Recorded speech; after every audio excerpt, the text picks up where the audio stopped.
The following story has been brought to you by StoriesToInspire.org. I once recently read a story, true story that took place in Israel.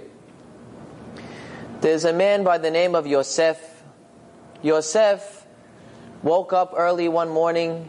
It was going to be the most important business meeting of his life that day.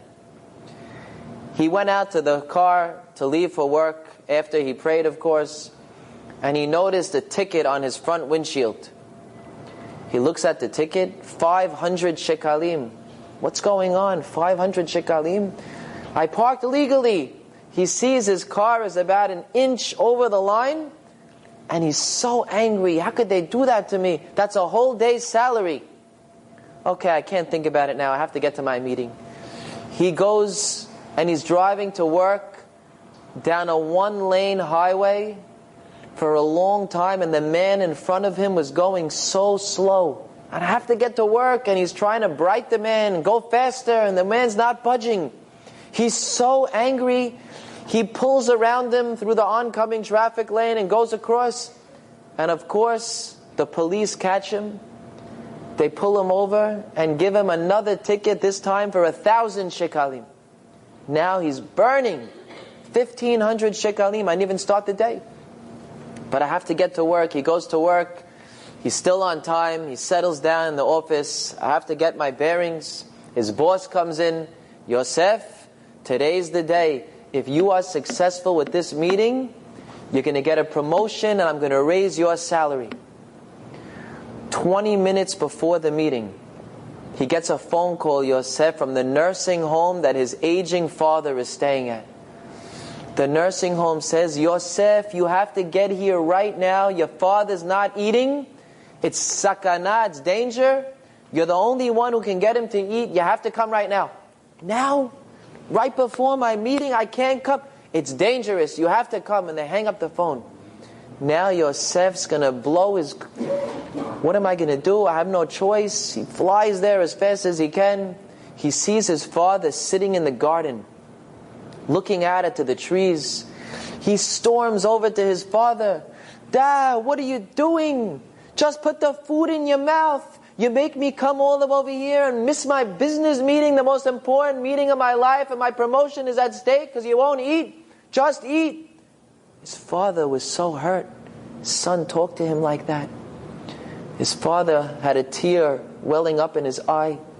He said, go back to your work, Yosef. I don't need you.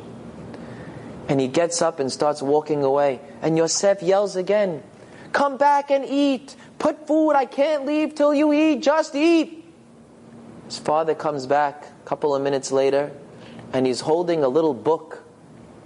He said, Yosef, this is my diary. I want you to read this. He opens up to a page. It says on the top, June 1971.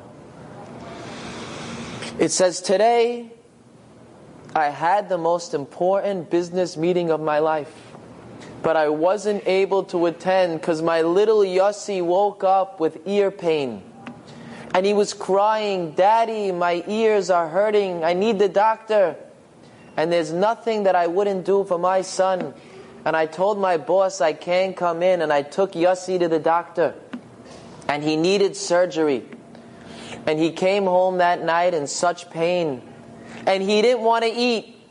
And I spent an hour and a half trying to get bites into his mouth, clapping, making stories, whatever it took just to get a few bites into his mouth.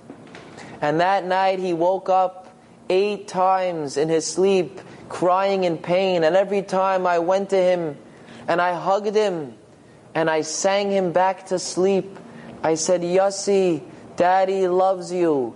Daddy will do anything for you. And he fell asleep holding me tight. Yosef had no idea of all the love that his father poured into him and cared for him and did for him.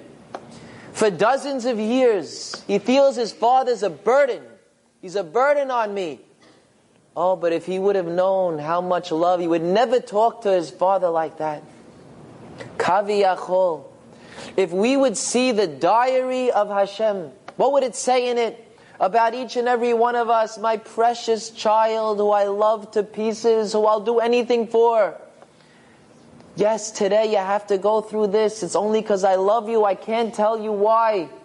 But it's out of love. And one day you'll understand. But when you're hurting, I'm hurting.